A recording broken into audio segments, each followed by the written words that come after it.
One of the biggest things I think all dancers hate is that some women and men look down on dancers. Frequencies are real. As a DJ, you can control the environment in the club. Do you feel comfortable sacrificing those private parts of yourself in order to get that money? One time, I sold my asshole for $700. I tried it one time, and I did not like it. And it's going left. That's when I realized I just knew I was like, yeah, I can't sell pussy. I can't do it. I've invited her to talk to me about how she does her list and how she critiques her DJs and everything. Are you on it? No, I don't want to be on it. Okay. And the only reason why is because it's not fair to the DJs that are actually working. All right, back with another episode of the DHQ podcast. It's your host, Corey. And today we have an old guest we had a couple months ago. I'm back. He came on here, he had some takes, and they turned out to be true. Yes. Jersey the DJ, how you doing today, man? Good, man. You know what it is, man. It's JerseytheDJ, Jersey the DJ. You know what I mean? Club rocker, you know what I mean? Strip club king, all that. All of that. I guess we might as well talk about the first show because everything came true that you said. You said Drake wasn't ready to take it where Kendrick was going to take it. Yeah. To be honest with you, like I knew that Kendrick was going to go to a different level with it. I just had no idea that he was going to take it to the Super Bowl. And you know, it's well deserved. They had a lot of back and forth. Me personally, I would have loved to see Wayne as well too in his hometown. But not to take the moment from Kendrick, he did it correctly. Okay. You know what I mean? Do you think you said it was well deserved? Do you think it was any kind of, because there was a lot of like conspiracy around it, like maybe Jay-Z did that on purpose. You think that was straight Kendrick deserved that? I mean, if you want me to be honest, of course. It could. We don't know. Mm-hmm. It could be anything. We don't know anything behind closed doors, deals, agreements and stuff like that. So. It could be anything, you know what I mean? With that being said, so me personally, I just go off of the fact that, you know, it happened. It's well deserved.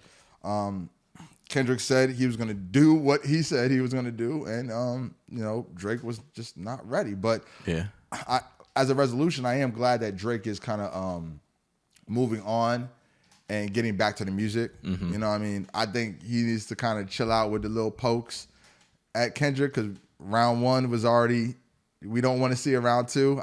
Drake, don't do it, okay? Okay, from light-skinned brother to light-skinned brother, don't do it, okay? The music was great. You know, it was a great era, great time. Y'all made a lot of great music, but please, do what you said you're going to do. Make music for the bitches to dance to. Mm-hmm. That's it. Okay. Do you think it's over? You think Drake gonna keep going try him or bring him back up, or you think it's officially the beef is over? Until I hear a record with both of them. That's not likely.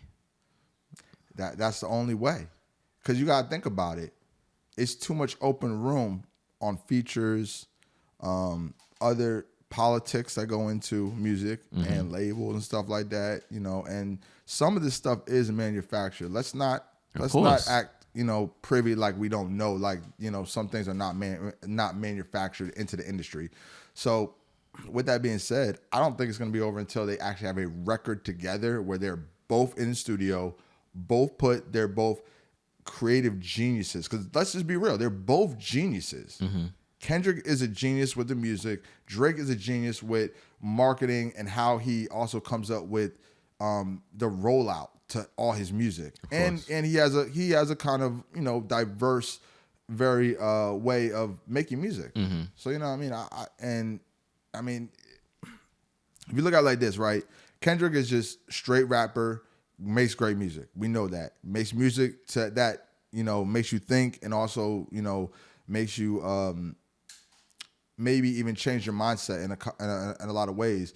Drake knows how to, as a musician, as an artist, he can do R&B, he can do UK drill, he can do Afro beats. He's proven all this. The only thing I haven't heard out of Drake is probably like a real country record, but I don't doubt he can't do it. Right. You think Jcole will ever get his respect back? Or is he just, how you say Jcole is an amazing artist. Of course, nobody gonna take that from him. Yeah, I think that where the beef was going to go to and the fortitude, I think Jcole might have made a premature decision because then it discredits a lot of your music that you've already done. But, that doesn't take away from the fact that your pen game and your lyricism is, as a lyricist, you're amazing. But I personally feel like he should have kept going. Yeah. I feel like Cole should have kept going. He should have really bammed out. He should have went to the end. You know what I mean? This is hip hop. Yeah. You know what I mean? Battle rap, any way you want to take it. We can take it to the battlegrounds and stuff like that. It's supposed to get gritty. You know what I mean? So, just keep it on wax. That's the only thing I say. Just keep it on wax. So do you think he got like a permanent stain or it just don't even matter? Like, can he ever even argue that he the GOAT? It's like a Donald Trump impeachment. Okay. He's still moving on. Yeah. But we just know you took that L. Yeah. You got impeached, brother. I love you. Hey. Listen. Cole, I love you. You know what I mean? You make amazing music, but you got an impeachment, my brother. I'm sorry. Hey, that's too funny. Keep it real. Nah, that's good. That's good.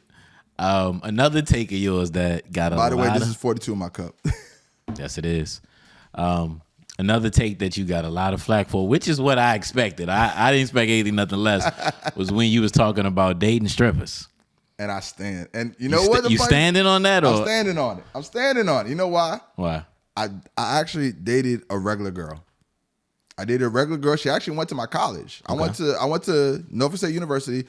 I was talking to this regular girl. It was too much.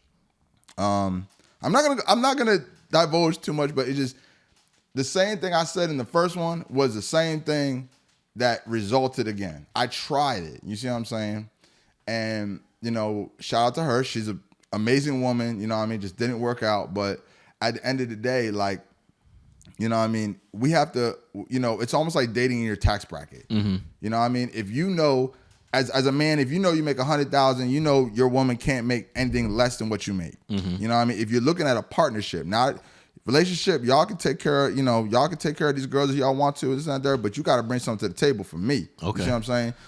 She's a great woman. She makes good money and everything, but unfortunately, because of the lifestyle, she couldn't really adapt. There were certain things that, I'm not going to say it could have affected my money. You know what I mean? And unfortunately, that's, something that comes with a lifestyle. You got to kind of find what's compatible for you. So the girl you date has to make the same money you make? If not, in my opinion, yes. Dang, okay. Because the thing about it like this, right? All girls got a bag, all right? Now, granted, all girls got a bag, all right? Fellas, listen. If you taking a girl out and you think she don't have a bag, if she left her wallet at home, trust me, one of her homegirls is going to cash out for that bread, or if she don't have it right there, or she got the bread at home. Regardless, every girl has a bag on her. Mm-hmm. You know what I mean? They want to see what the man can do because that sets a preset of what the relationship or what the partnership is going to look like. So that's the reason why for me, you gotta have a bag. You may not have to make as much as me or more than me, but at the end of the day, I just need to know that when I put up my 80, you're gonna put up at least 20. Okay, well that's different. That's not kind of how you came out with it. I mean, but I wouldn't say you're wrong for that. I mean, my expectation would be you make as much or more money than me. Really? I've never heard that. Well, I ain't gonna say I've never heard that. I wouldn't require something like that, but I'm not mad. Think about two people in the military. They gonna make the same pay. Yeah. If not, they got better rank. Yeah. Yeah, military it matches up pretty evenly. See? So I'm not against it. I leave a little bit more leeway, a little bit more wiggle room, but I'm not mad at you. But yeah, I stand on it. Dating a dancer is it, and be honest with you, I'm in a relationship with a dancer right now. Okay. So breaking news. Okay. I need a sound. She gonna say it. She gonna be happy. Right. I'm in a relationship. He stamped me, y'all. I'm in a relationship with one now. She's a great woman, for real. She's good people. You know what I mean? She's proven, a good thing. And the thing is that like we have a different kind of relationship where it's a lot of communication, a lot of mental. So it's a very secure relationship. I'm not gonna lie to you, very secure. So I'm curious. I understand for your lifestyle, you in the nightlife all the time. So I know just understanding the nightlife and your times match up when you come to dating dancers. Like that's a smooth thing. But what kind of baggage do they bring? Like emotionally, Okay, so or it got to be some kind of negative thing. there is a few negatives. Okay, the biggest negative is the fact that when they're going through something, you have to be there. You know what I mean? And also too, the one of the biggest things I think all dancers hate is that some women and men look down on dancers. You know, these women are mothers. These women are, daughters. These women, respectfully, and some of them do it because they have to, and then some of them do it because they want to. And I think that's the mindset that we got to get out of, is that, oh, they're dancers, so they're bottom of the barrel. Absolutely not. If you want to be honest, though, a dancer probably make more money than you on a good day. Mm-hmm. A dancer will walk home with at least at the minimum 300, maximum probably at least a band. But outside of the money, are the morals there, the values there? So I understand some do it because of circumstance. It depends on the dancer, though. Yeah, it depends on I say it depends on a couple things. It depends on where the dancer's been. Like as far as what places she's danced at, because that says a lot right there. Her age possibly, because more seasoned dancers, they used to it, they know what's up, and more of the seasoned dancers are in relationships or have dudes that are just for them. Mm-hmm. You know what I mean? And then the last one, it depends on the personality, who you're really dealing with. Dancing might give you a little bit for women. I can assume that it gives you a little more confidence because instead of you going out and the dudes are literally coming to you. Mm-hmm. You see what I'm saying? So you get to kind of adjust and do all that. But like I said though, for dancers, it's easier to sift through some of respectfully the bullshit that men come with. Mm-hmm. You know what I mean? And women. Yeah. Y'all ain't right either. Y'all, some of you, I ain't gonna go into it, but some of y'all ain't right either. There's actually, the funny thing is, there's a dancer that want me to FaceTime her right now and ask her a question right now just to prove a point. Uh-huh. Yeah, so can I do that? Yeah, go ahead, call her. I have more. I got a little bit more on this topic. No, absolutely. I know you do. I absolutely know. Before you FaceTime her, did you already start calling? I'm calling her. Yeah, now. Go ahead. Let me go there. Okay. So this is somebody that works with me at the strip club I'm at on Saturdays. Okay, get in a quiet area. All right, you about to be on the interview. All right. So this is what I want you to do. I want you to ask my friend Gigi a question, right? About what? What do you mean? Yeah, about to say I don't have a question. I thought you had one. So okay. So I got a question for you, right? How important is the DJ's vibe in the strip club? Oh no, that's real important. Like say basically if it ain't no promoters and stuff like that in there or nothing like that, and like everybody just walking around, people not really spending money. Like when the DJ get on the mic and be like, oh, niggas need to spend money. Oh, she got her ass in motion. Oh, her ass up in the air, such and such and such. That get the crowd moving and going. Like when you fucking when you talk to the crowd, like you get them going. Like you set the tone, you set the vibe in the place. Actually, I want a more personal question. I want to know how she feels about people looking down on strippers. So you just how do you feel about people looking down on strippers? Honestly, I'm not gonna lie. In the beginning, it did hurt my feelings. I'm not gonna lie. In the beginning, it definitely did hurt my feelings. But then you gotta realize, these motherfuckers don't pay your bills. All this shit a motherfucker talking about you, saying this and all this, and stripper this, stripper that. Okay, I'm a stripper, but I'm making your paycheck every motherfucking day. Your paycheck that you wait all 2 weeks to get, I made that in one night. So it's fuck you. I said it. I told y'all. But can she hear me? Yeah, she can hear you. Do you feel comfortable sacrificing those private parts of yourself in order to get that money? Honestly, sometimes, I'm iffy with it sometimes, I feel like sometimes, I just thought about what you was talking about. Let me go back. I ain't selling no ways. I'm not talking about selling. No. I'm not gonna lie. No. One time I sold my asshole for $700. I tried it one time and I did not like it. Hey, this I didn't going like left. it. I didn't like it. That's when I realized I just knew I was like, yeah, I can't sell pussy. I can't do it. I can't do what these bitches do. It's not in me. Yeah. Yo, she took it way. I was just talking about like showing yourself, allowing men to touch you. Do you feel like that's worth the money? Does that make you feel like you sacrificing your values or part of who you are? I mean, no, not really. I mean, it's all about how you look at it. It's really all about how I view myself. Like, I don't see myself no different from the next bitch. A lot of these bitches out here let niggas touch on them for free. So that's just how I see it. Like, I feel like, hey, it is what it is. But it's like in the beginning, I did feel about it. I'm like, damn, like these motherfuckers keep touching me. I used to wear pasties at first. I was like, damn, this man keeps squeezing my nipples and shit. Like, I don't like all that. So if y'all don't know what pasties are what they wear over their nipples. They know what pasties are. Okay, just being sure. Tell her thank you. Like, sometimes you just got rough with it. All right, we appreciate you. All right, bye. All right, see you later. Woo, that went left. That is too funny. Now, I told y'all the second one was going to be crazy. Yeah, that was funny. What I was going to ask you, and now I forgot.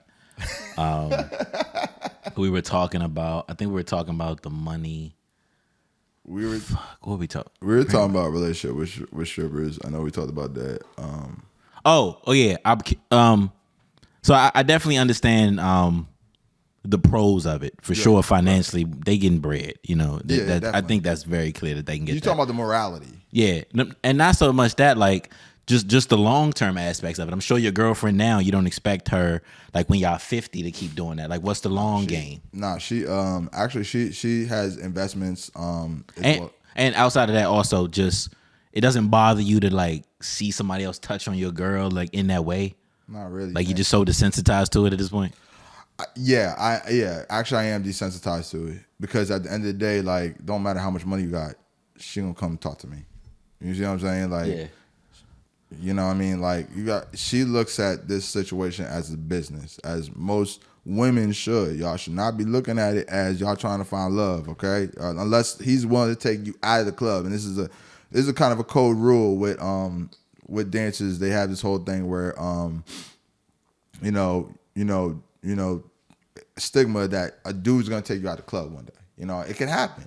You know, you might meet the right dude and he might say, you know what, I'm done with you dancing. Hang up your boots. You know, I'm gonna take care of the, you know, whatever, and I'm put a ring on your finger. I've seen it plenty of times. Some women want that, some women don't. You know, some women want the independency to be able to do what they want to do, and you know, without that. And then also too, there's some married women that also dance in the club. Okay. Yeah. That's interesting. I need to come just kick it in the booth one day with you and just inspect, just like watch like a fly on the wall. Whenever you're ready, you can come over there on Saturday. I'm gonna hit you. Me and Nacho gonna pull up on you. Yeah. But I will say, I know for a fact I wouldn't do that, but I do respect the fact that you stand on it. You like, this is what I'm on. I like it. I don't care what you say. I respect that. Yeah. So, like I said, I've tried it. The regular just recently. It ain't for me. So is there another unpopular opinion that you just standing on? Like what? Just anything, something that people don't agree with, something unpopular that you like. This is what I'm on, like that. Like dating dancers is unpopular. You have another unpopular opinion that you just like? Yeah, actually, I do. Actually, now I think about it, the lounges versus the strip club. I want to talk about that. What's that? So a lot of these lounges now are putting dancers and women that strip in the club in lounges. I want to separate the difference between that because, I do both, okay? I do the lounges with the dancers and I do the strip club. I personally feel like I'm more a strip club person. That's just me. But I think people get the discernment that, it's a strip club because they have dancers there. No. Strip club, they show everything. Lounges with dancers, you get what you get. It's like going to the beach, basically. You know what I mean? So that's the difference? Yeah. Biggest difference. They can't get naked. Mm-hmm. So what's the unpopular opinion that lounges should show more or what? The unpopular opinion I think is that like to show more, but that just has to go into like, you know, laws and stuff like that. So Okay. I don't know that it's been a kind of a back and forth in like the DJ community and then also the dance community, the lounges versus the strip clubs. So I just feel like there needs to be separated as a difference there. Okay. You know what I mean? Like, you know what I mean? When you come to a lounge, you know, come buy a bottle, come get some dances or whatever. That's cool, but you know, when you come to a strip club, it's a different environment. You see what I'm saying? So it's a completely different environment. Okay. Definitely not the same money. Okay. Yeah. I had DJ Say here. My dog. That's my dog. Had him last week, and I going to ask you 2 questions that I asked him because I'm curious what your answers are going to be. So one of them is there any DC club that's closed now and you're glad that it's closed?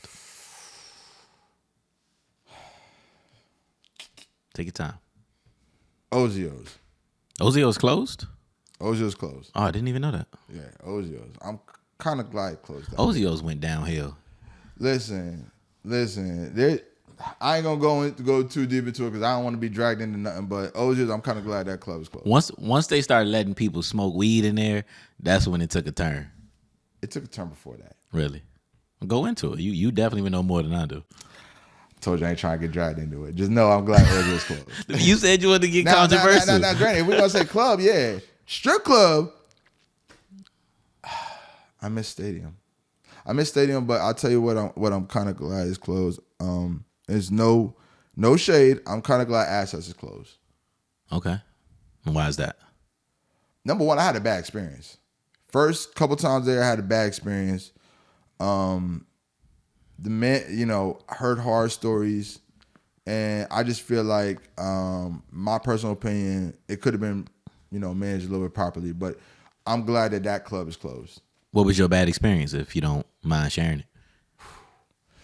All right. So my bad experience was that I went there to go talk to them about DJing and stuff like that. They kind of gave me the runaround, and then they kind of gave me the okie doke about it. So I wasn't really messing with it. But I've DJed there before for a promoter and stuff like that brought me. I didn't like how the management kind of treat me. I didn't like how like there was miscommunication at times, and you know what I mean. And for me, like I've been to almost every club in the city. You know, I've DJed most of all the clubs in the city, and I just feel like it could have been as a strip club, and I'll just say as a strip club, it could have been ran a lot better. I've seen other strip clubs look worse than Assets, but ran like a well-oiled machine. That's different. I just feel like they could have did a little bit better with the management. Okay, I never been to Assets. I stopped going to strip clubs after the stadium. Nothing, trust me. And what's any of the horror stories you said you heard? Horror story where? You said Assets. You said you heard horror stories. I thought you said that. I heard stories, but I'm not gonna go into that. Okay. Yeah, I'm because out of respect for the people, I ain't gonna go into that. Okay, you can move on. Can't mess with the business. I get it. Yeah. I don't mess with business, and then it has to affect other people. I don't want to do that. I feel you. But just know that my personal experience was not the best. Okay. Yeah. The other question. I might need some 42. Frequencies are real. You know, that's a real thing, and as a DJ, you can control the environment in the club. Absolutely. So have you ever been in a situation where you noticed that you actually did that? Like you might have turned on a song, watch it, you know, turn a person and make them act differently than they were already acting before that, rather it was good or bad? I'll tell you 2 incidents. So back when I was in college, I went to Norfolk State University. Shout out to 757. That's, you know what I mean, my folks out there. That's my family out there. You know, my second home, next to Atlanta, of course. But we did the Norva. Okay. The Norva is a concert area in the middle of downtown Norfolk. It holds about maybe 1,200 to 1,500 people, maybe more. It has upstairs, downstairs. You know, they do artists and stuff, concerts there and stuff. I hosted it, and I could feel there was an incident that started out, and I was able to diffuse it. But you know, I feel like that was one of my bad stories because I never tried to cause or have anybody start anything. You know, I want everybody to have a good vibe when they come out. But give me the play-by-play, like how you saw it go down. So I was on stage hosting with the DJ, and when I was hosting with the DJ, I caught a dude kind of tussling with a girl a little bit. And it actually broke out to be something bigger because, you know, one person hit one person bumped somebody, starts that bad. Like, you know what I mean?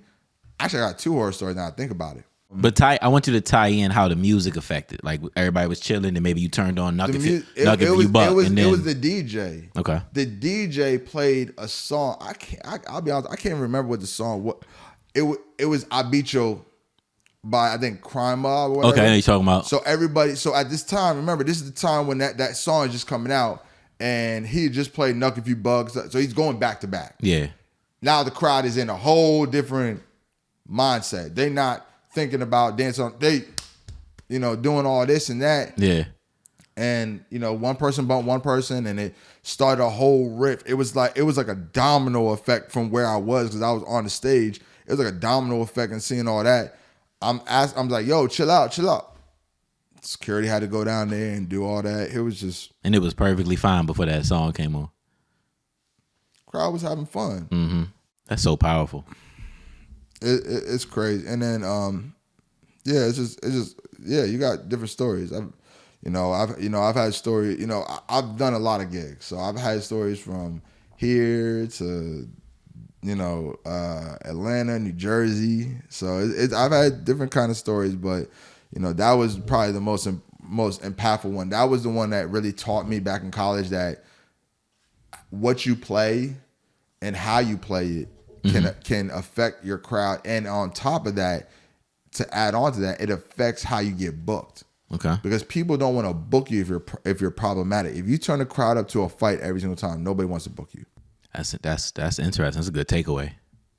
It happens with artists all the time. There's artists that don't even have violence at their gigs, but because they talk about it in their songs, they can't even make money. That's wrong. Yeah. That's so completely wrong. that probably goes into why a lot of them get their shows canceled sometimes. Exactly. Yeah, because they already know what's about to go down off the strength of the music. And that's what's messed up is that, you know, we got the hip hop police.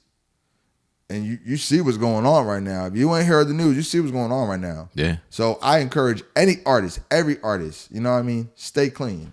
Keep your nose clean. Do what you got to do. Make your money for your family and stay under the radar. Because these next couple of years, this is only what we just seen this year is only going to be the beginning of what the next 2 to 3 years is going to be. Mm-hmm. Yeah, they trying to wipe everybody out. Just Rico after Rico. It's sad because you're using a law from like Crime Mob and crime bosses in New York for rappers, for creators, for people that are expressing their art. If you think about it, that's a very sickening thing. Mm-hmm. Some of it, I say it depends. Like I think using lyrics is kind of crazy, but you know, if you did something, you know, you don't get a pass because your music is good. But you don't get a pass because your music is good. But I mean, let's be real. People rap about things they don't. Yeah, that's what I'm saying. Using lyrics isn't fair because right. Because you know, I could talk about an experience of another person, and now that's got to be used in a court case. That ain't right. Yeah. Nah, I'm definitely against that. Yeah. So I mean, I'm not gonna sit here and say that, you know, everything's real or anything's not real, but I mean, just to use it for that is irrelevant in my expression because it's expressive. Yeah. You know, if I say I wear, if I say I wear $1,000 jeans, don't mean I wear $1,000 jeans. These jeans were $39. Like for real. They look like them. Right. They look good, like, but they're not. I'm just being honest. So what? You gonna indict me because I'm right. Yeah, come on now. So yeah. Nah, that's a solid takeaway. Yeah. Are there any lessons that you had to learn the hard way? Yeah. I'm gonna tell you this. Strip club etiquette. Okay. Yeah. I wasn't expecting that. What was this? Okay, so Yeah, I know you wasn't expecting it. I know that's why you got me on here again. Right. So strip club etiquette. When I first used to DJ at the strip club, I did not know what to wear, smell, everything like that. I believe it or not, I know y'all. I do owe this credit, to keeping myself maintained to, somebody. You know what I mean? But yeah, like when I first went to strip club, I had baggy jeans. Hair wasn't done. Sometimes I wouldn't even have a haircut. Just look crazy. You know what I mean? Be there to get money. I'm gonna give her some credit. My ex, she kind of shifted my adjustment a little bit for me to kind of like look the part. When I started looking the part, I started making more money. Okay. And then when we go into strip club etiquette, as far as that, listen. Say this, all right? Fellas, women, I'm going to give y'all some rules when y'all come to the strip club, all right? Coming from the strip club DJ King, all right? Number 1, take a bath, take a shower, all right? Number 2. You got to tell people that one? You'd be surprised who comes in the strip club smelling like hot dog water. That's foul. Think about it. Shaking it. Think about it. They smell like yesterday or outside. Like dancers don't want to smell that. They definitely don't want to try to dance on you and get no money from it. Oh, I thought you were saying the dancers be doing that. Okay. No, I'm talking about the customers. The customers, okay. I'm talking about customers. People that come to the strip club. Dancers, no. They listen, some strip clubs got showers in them. So they go in the back and shower and do all that. Okay. Real talk. I'm not lying. So the dancers I'm not even worried about. And you know what I mean? But I'm talking about people that come in the strip club. Yeah. Okay. Rule number 1, keep it clean. Rule number 1, keep it clean. Rule number 2, keep some good cologne on you. Now I'm gonna give y'all a gem and a secret, okay? If you wearing Curve Crush, they know you broke. Okay. I don't even know what that is. Curve Crush is a cologne. Okay. Now, granted, if you wearing something like Baccarat or Creed, you know what I mean, or Valentino or something else like that, or Saint Laurent, they, believe it or not, you can smell money. They know what those different smells do, and that attracts more women as well too. That attracts a lot more women. But they gonna come anyway if you got the money, regardless of the smell. Not all the time. Really? Not all the time. So you have some cheap cologne on, and they don't even want the dollars. You can have $2,000 in your pocket. They're surviving for about $500, and then they're gonna leave you. Wow. Okay. So you have that aspect, and then lastly, don't come to the strip club broke. Actually, I got a 4th one for you too. What's that? But I'm gonna keep it real on that one. The 3rd one is don't come to strip club broke. I've seen people come to the strip club, call me, hey bro, can you get me from the door? Okay, the door's $25. So granted, I don't mind getting somebody from the door, but what are you doing? Are you buying a drink? You gonna throw in ones? Oh no, I'm gonna just sit by a DJ booth. Nah, bro, it ain't gonna work out like that. Like, it ain't even that much. If you have, granted, I'll give you 2 different budgets. I'll give you 1 budget actually, $200. Come to the club with $200. The door gonna be about maybe $25. If I have to get you in, you save that money. Mm-hmm. Go get you a drink. Tip the bartender at least $10, so that she knows who you are.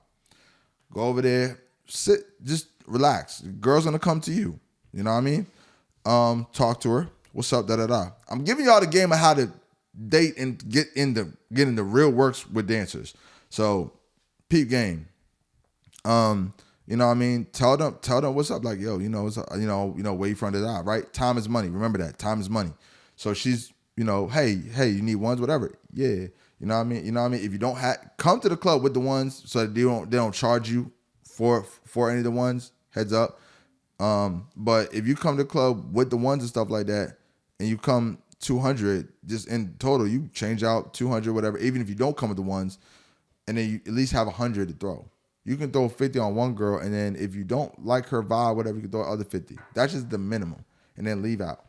Or move to a different area in the club where the girl can make money. Mm-hmm. Because the thing is that you're making a statement. And I'm saying from my standpoint, before I started DJing in the strip club, when you make this kind of statement, this is when they inquire about you. Oh, you threw a little bit of money, you out? Who's that? Why did he just leave so quickly? Was I not dancing correctly? Was something not missing? Was not something added up? Mm-hmm. Next time you come back and the same girl there, she gonna find you. That's just code rule. You gotta be playbook. in the strip club. You gotta be that guy. You can be that guy. Trust me. You can be that guy on a budget. Just know what you're doing. Okay, my man. You need to write a step by step. I'll tell you you want to know the most dangerous place in the strip club? Yeah. The locker room, the changing room for the ladies. Why is that dangerous? They be fighting back there or something? Whew, that's just one aspect. But women talk. When they're with a customer and they know you're not smelling right, you don't got no money. Now granted, y'all looking at it like, oh, fuck them, they just strippers. Y'all dumb. These dancers know other girls. Mm-hmm. So they're talking with other women. They're already setting a tone of where they see you at. That's the reason why you got to be careful, because that locker room, I'm telling you, can make or break somebody. It's actually a good point, but going deeper than just gossiping over the customers, I'm wondering if they know everybody's business.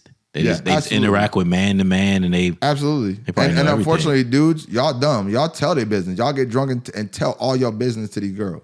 Really? They probably got a network of information. Okay. Sips 42. Yeah, that's yeah. All right, you spend a lot of time in DC. Yeah, a whole lot of time. I ain't gonna lie. I love DC now. Are there any like movements or anything going on that you've been paying attention to? Yes, I have. What is it? So I've been paying attention to a lot of movements. Of course, the firm, Crown Vic, SM Quan, King Swats. Shameless plug. Yep. just a little bit, because that's my folks. Of course. Influencers, whatever. DMV Daily, I love them. You know what I mean? Shouts out to Tweezy. Reggie Promo, he's. I'm proud of some of the promoters that are taking themselves out of promoting and into management and into ownership. I love it. I love to see that. Made in DMV. The Made in DMV DJ list. I have been watching that for a couple years now. Okay. And I saw they did a photography list. They did a DJ list too? They did a DJ list. Okay. And I'll give my pros and cons about that. Let me pull that up while you talking about it. Go ahead, pull it up. Me and her have talked personally. Okay. And I've invited her to talk to me about how she does her list and how she critiques her DJs and everything, because you must not be on it. Huh? Are you on it? No, I don't want to be on it. Okay. I don't want to be on it. And the only reason why is because it's not fair to the DJs that are actually working. Okay. So I don't even want to be on the list. I'm just say this on the record. I don't want to be on the list. Don't put me on the list, please. I'm cool on it. I'm good. The reason being is because I feel like at that platform, if you notice, the platform has over 18K, right? I feel like the integrity of where you get your list and how you rate your DJs and everything, it matters. You have a very big platform, and I'll say something small and the big to it, right? Something as small as that, right? A DJ might feel some kind of way that is DJing on 9th Street right now, every single night, right? You know what I mean? And putting in work and playing new music, playing Fathom's emails every single time he emails me. Okay, like playing all that. You see what I'm saying? Every time Fathom sends you a record, you playing it. You getting the buzz, you getting everything. But then you look at this list and they have DJs that are on there twice. You have DJs that, respectfully, when I say this, you have relations to, so you're gonna put them on there, off rip. And then you have DJs where I feel like you put them on because you wanted another big entity to attach onto it. See, the difference between me and a lot of other DJs. I keep it real. I don't want to be on your list. Okay. The reason why is because it's biased. So did she tell you? Because I'm not going to know a lot of DJs. I do know two. I can show you the DMs. I don't even mind doing that. I just want to know what criteria was used if she gave you that information. Well, she told me 2 years ago wasn't even following the brand. I asked her a specific question. I said, how do you rate your DJs? Like, do you rate them by like outsideness? Do you rate them by like availability? Do you rate them by you know, how many people know them, artists and stuff. And, you know, her response to me in DM was, you don't even follow the brand. What does following the brand have to do with the fact that you notice and highlight the fact that that's not a good response. Not a good response. I'm not a good DJ. That doesn't make sense to me. Mm-hmm. So, you know, one year the list had a DJ 3 times. Respectfully, he deserved to be on there, you know, a couple more times if they're doing it like that. He's an amazing DJ. Who is it? DJ Camo. Okay. You don't got to drop names of yours. I dropped. If you going to give him that kind of credit, we need to throw a name out there. That's my dog. That's my dog. I really rock with Camo. I go to his, he's one of the very few DJs I go to his sets to actually hear because I enjoy hearing him as a creator and as a respect to music. Okay. You know what I mean? And he's part of an affiliation that I grew up on.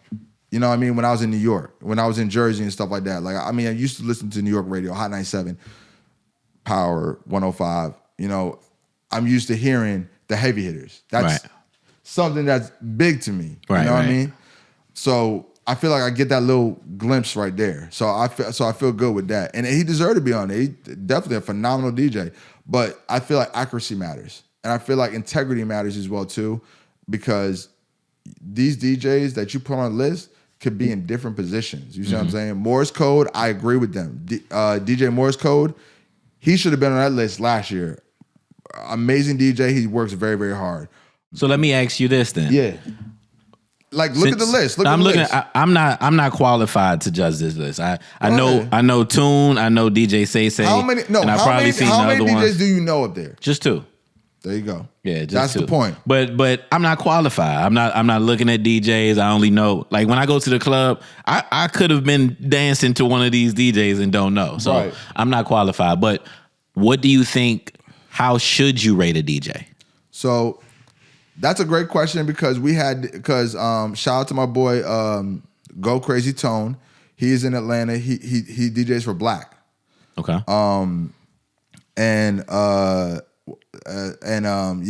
He's a tour DJ. Him and you know, the DJs in Atlanta, they did a podcast recently with Ferrari Simmons, and they said what rates a DJ, what does everything. DC's different. Okay. DC's very, very, very, very different when they rate DJs. You know what I mean? It's give me your opinion on how a DC DJ should be rated. Like, if you were making a list, what would be your criteria? Of course, accolades within the year. Like, you know, what have you done? Of course, like, have you DJ for that person? Are you know, DJing here, whatever? You know, how diverse? I think it should be categorized. Honestly, it should be broken down in like categories. Most superstar DJ, which can be like the one that, like, you know, DJs for most of the artists and when they come in town and stuff like that. You can have that aspect. You can have, like, you know what I mean, you know, most diverse blend, because some of these DJs, they go into different crates and bags that you'd be like, whoa, it just give you that, you know, the stank face. Like, I can't even believe he's going there. You got DJ, I can think the DJs that are most consistent. You know what I mean? That could be a category. And then also too, like, you know what I mean, you could just say, you know what I mean, top DJ of DC. Like, you know, who is the top DJ? You know what I mean? Is it, you know what I mean, is it Say? Is it Camo? Is it Quicksilver? Is it you know, DJ Juice? Is it, you know, who do you think it is? What, in my opinion? Yeah, your opinion. Me.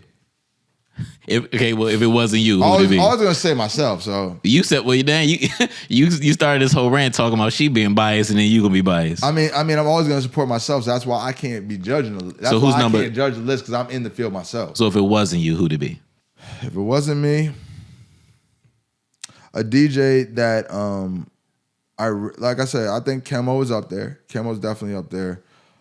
C Styles is up there too. C Styles is my dog. I rock with him. Trevo, I ain't gonna lie. DJ Trevo is he's pretty good too. He's very diverse. I like DJs that are very diverse.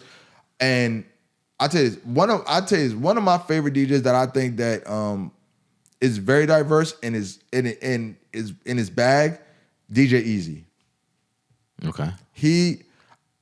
I went to Rose Bar one time. This man can DJ from English to Spanish to Afro beats, and he knows the cue points of where the good parts in each and every song. You can't. I feel like Easy is like he made me rethink a lot of things. He made me actually step up a little bit. He's like that. And even in the Spanish community, he's very like that. So you gave me 4. So it's hard to have a top 1. What you mean? It's hard to have a top 1 when you have so many good DJs. But like I said, Easy is he can go from literally like language to language. I feel like that's a little different. That's a different skill set. That's a different bag. Yeah. Like we all, like some of us DJs, we know the hits and stuff like that of the 90s, the 2000s, the 70s, 60s. If y'all want to go back to 30s and stuff like that. But to go from language to language and still like get the club rocking. Like I'm talking about to the point where like you feel like you're in a concert. Nah, you did your job, bro. Nah, that's fire. You deserve whatever. Listen, you deserve whatever budget, whatever you ask for, you deserve it. If you ask for $1,000 tomorrow to do Rose Bar, get it. I swear, he's worth it. Yeah. And I can't say that about a lot of DJs. Okay. But from what I heard, he's worth it. We need to have one of those things like on Juice. Queen Latifah when Q was doing, they had a little DJ set. Yeah. We need to have something like that. We can. I mean, I've seen On the Radar, they've opened up the DJs. Shout out to On the Radar too for opening up. But like a battle, like turntables, and you do a whole battle scratching. In Atlanta, the guy that made the Wobble song, Vic? Yeah. Yeah, like Wobble Baby. So in Atlanta, we went to a studio. We had a whole like DJ setup. It was the same thing, like almost like a DJ battle, but it's a forum. It's friendly. They had turntables, a controller, and something else set up. I forgot what it was, but it was cool because any DJ can just go on. They have speakers everywhere. It was just a Sunday fun day type thing. Yeah, I want to bring that to the DMV. Yeah, I feel like and club owners, venues, tap in with me. I want to do that for the DMV. I feel like the DMV DJ culture is so strong, but unfortunately we're so divided, and not divided by culture or venue or whatever it is. We just need to be a little more unified, and I would like to see that. I would definitely be open to getting a venue, having 3 or 4 DJ setups, some food and everything where the DJs can have a mixer, the artists come out as well too, some major name artists come out and really like connect with the DJs and stuff like that. I feel like that's, in different states, they do that. I feel like we need that right now because there's a lot of good music emerging. Yeah, we might actually. I was just with 30 Black last night, and he dropped his Legend of Ali. Shout out to Blue Star as well too. He's his DJ, my dog. You know what I mean? But that's what I'm talking about. Like even with that, all the DJs come out. Everybody come out. You know what I mean? Have a DJ session or whatever. The artists come out. Yo, what's up? They can do drops. You can do you can be there as well too, doing an interview right there. Mm-hmm. Nah, that's fire. We should actually talk about that and maybe set some up. We're gonna talk about that. Yeah, I'd be down for that. Yeah. Okay. Nah, that's a good one. Last question. Sure. What's one belief or mindset that's changed for you over the years? Not everybody's out to get you. There are some really good people out here. Really good promoters, by the way, too. I had a very at one point, I didn't say this in the first interview, but I had a very negative perception, of promoters. Because promoters, I've dealt with promoters for years, and it's like run out. I gotta wait for my money. I wait 4 months, 3 months for my money. It's just it's whatever. It's that, but. There's one promoter in particular. I am gonna shout him out. Optimus Prime. He's one of the very few promoters that has always kept it real with me. He does me fair. You know what I mean? Even when he takes an L for the night, he still takes care of the DJ and takes care of his folks, and he actually cares about the integrity of the party. At this point where I've known him, we've developed a kind of trust as a DJ and a promoter, and I feel good about it. It gives me more confidence for all the other promoters. No shade to any of the promoters that I deal with and I've done great business with, but Prime has just been one of the best businessmen that I've kind of dealt with in a long time when it comes to promoting game.